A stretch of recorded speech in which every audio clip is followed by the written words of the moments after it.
তো শুভ সন্ধ্যা বন্ধুরা, সকালে কেমন আছে? আশা করি সকালে খুব খুব ভালো আছো। আমরাও সকালে ভালো আছি। আর মাম্পিস কিচেন ডেইলি লাইফস্টাইলে নতুন একটি লাইভে ব্লগে সবাইকে স্বাগত। বন্ধু তো দেখতে পাচ্ছ হাতে চায়ের তো চা খাওয়া হয়ে গেছে। তো এগুলো এখন পরিষ্কার করে নেবো। রান্নাঘরে কী কী কাজ করি সন্ধ্যাবেলা সমস্তটা তোমাদের সাথে শেয়ার করবো। অবশ্যই বন্ধুরা ভিডিওটা কেউ স্কিপ করে দেখবে না, প্রথম থেকে শেষ পর্যন্ত সাথে থেকে। আশা করি তোমাদের সকলের খুব খুব ভালো লাগবে। আর এইটার মধ্যে মেয়ে স্যারেলাক রেখে দিই, তো তোমার হচ্ছে খাওয়ানো হয়ে গেছে, এটা এখন তুলে রাখবো। আর এই যে আমার মেরি বিস্কুট, বিকালের দিকে মেরি বিস্কুটটা খাই, আর তোমার রাত সকালের দিকে ক্রিম কেকার খাই, দুখানে আলাদা আলাদা। তো বন্ধুরা, মা তোমাদের সাথে আজকে হোলি স্পেশালে কি শেয়ার করলো জানো? মিষ্টি আলুর গন্ধরাজ গজা, দারুণ খেতে হয়েছে বন্ধুরা। অবশ্যই তোমরা একটিবার ট্রাই করো। তোমরা তো অনেক ধরনের গজা খেয়েছো, কিন্তু এই যে গন্ধরাজের যেটা ফ্লেভার সেটা কিন্তু আলাদাই লাগে। আর খুব ইজি আর সহজেই তোমরা বাড়িতে কিন্তু মাত্র 2 থেকে 3 মিনিটের মধ্যেই বানিয়ে নিতে পারবে বন্ধুরা। আর এতটাই খেতে সুন্দর হয়েছে, বাড়ির সকলে কিন্তু মন ভরে খাবে। একখানা দিলে আরও বারবার খেতে চাইবে, কেন অনেকেই গজা খেতে ভালোবাসে না, কিন্তু এই গজাটা সবাই খেতে চাইবে। আর মিষ্টি আলুর যে একটা মা পাশ দিয়ে বলছে গন্ধরাজ যে লেবু যে গন্ধ হয়েছে বন্ধুরা, জাস্ট অসাম হয়েছে। মানে মিষ্টি, অনেক মিষ্টির মধ্যেই দেখবা এই গন্ধরাজ কিন্তু একটা ফ্লেভার পাওয়া যায়, বিশেষ করে একটা সন্দেশ পাওয়া যায় বন্ধুরা, তোমার সেখানে কিন্তু এরকম একটা গন্ধরাজ ফ্লেভার পাওয়া যায়, দারুণ খেতে হয়েছে। সবাই যারা কৃষ্ণনগরের আশেপাশে থাকো বা ওইদিকে থাকো, তো কম বেশি সবাই জানো যে কৃষ্ণনগর একটা প্রপার তোমার শহর। আর এখন যে পরিমাণে তোমার হচ্ছে কিনা আস্তে আস্তে এগিয়ে যাচ্ছে, অনেকটা শহর হয়ে উঠেছে। তো আমি যে দিকটায় থাকতাম সেদিকটা প্রায় শহরেই। তো আমাদের এই কিন্তু আমি মসলান্দপুরে বিয়ে করেছি, এখানে কিন্তু বন্ধুরা অতীব সুন্দর একটি ছোট্ট গ্রাম। তো শহর আছে তোমার মসলান্দপুর প্রপার যে মানে এলাকাটা তোমার স্টেশনের ওখানে, ওই দিকটা পুরো শহর।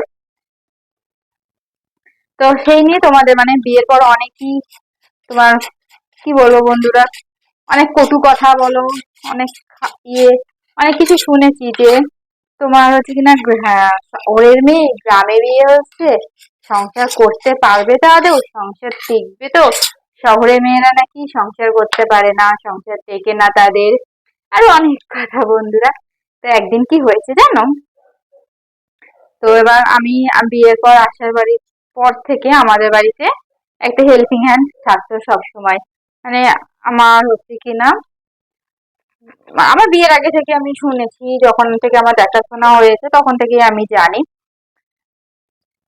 তো বন্ধুরা তোমার করোনা, আমার বিয়ের ঠিক 1 মাস পরেই করোনা আমার, জানুয়ারি 24 তারিখে বিয়ে হয়েছে, মার্চের থেকে কিন্তু করোনা শুরু হয়ে গেছে, তোমরা সবাই জানো।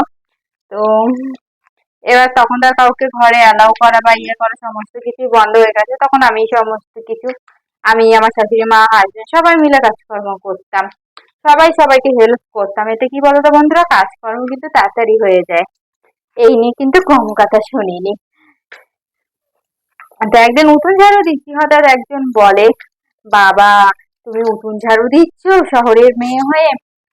এর জন্যই বলে গ্রামে বিয়ে করতে হয় না, গ্রামে বিয়ে করলে নাকি তোমার হচ্ছে কিনা কি বলবো, শহরে, তুমি যদি শহরের মেয়ে হয় শহরেই বিয়ে করতে, তাহলে তোমাকে হয়তো উঠোনটা ঝাড়ু দিতে হতো না। আমার সেদিন খুব খারাপ লেগেছে শুনে। তো আমি এসে আমার শাশুড়ি মাকে বলি, জানো মা, এই এই ব্যাপার। তো মা বলে কারোর কথাই কান দেবে না, যেহেতু তোমার হচ্ছে কিনা সংসারটা ঈশ্বর দান করে, আর তোমার কবলে কি লেখা আছে না আছে সেটা সম্পূর্ণ ঈশ্বরের হাতেই, তুমি ছেড়ে দাও। মানে শুধু এই নয় বন্ধুরা, যে অবশ্যই শহরে যারা থাকে তারা ফ্ল্যাট বাড়িতে থাকে, কম বেশি খুব কম মানে মানুষ অন্যান্য জায়গায় থাকে, কিন্তু সবারই তো নিজস্ব সংসারে কাজকর্ম করতে ভালো লাগে। আর নিজের সংসারে কাজকর্ম করবো না তো কার সংসারে কাজকর্ম করবো বলো তো বন্ধুরা? তো এখনো অনেক কি শুনি, ঠিক আছে আস্তে আস্তে মানিয়ে নিয়েছি সমস্ত কিছু ইয়ে। তা আমার মতো তোমাদের কাদের কাদের শুনতে হয়েছে এইসব কথাগুলো অবশ্যই কিন্তু আমাকে জানাবে বন্ধুরা। হয়তো অনেকেরকেই শুনতে হয়েছে, যেহেতু এইগুলো তো আমাদের সমাজের কিছু চলিত কথা। আমি তাই বিশ্বাস করি।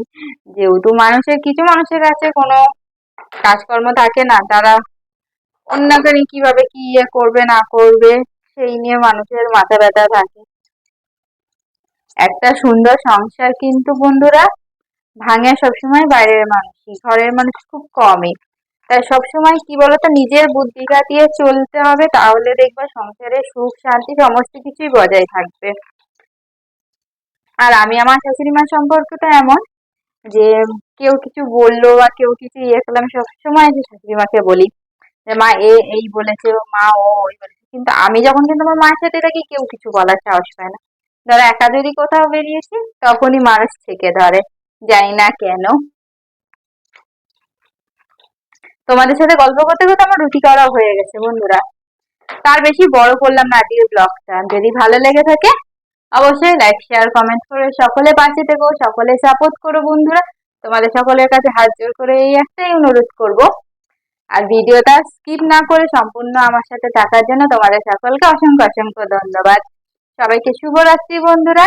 আবারও দেখা হবে কালকে একটা নতুন ব্লগে।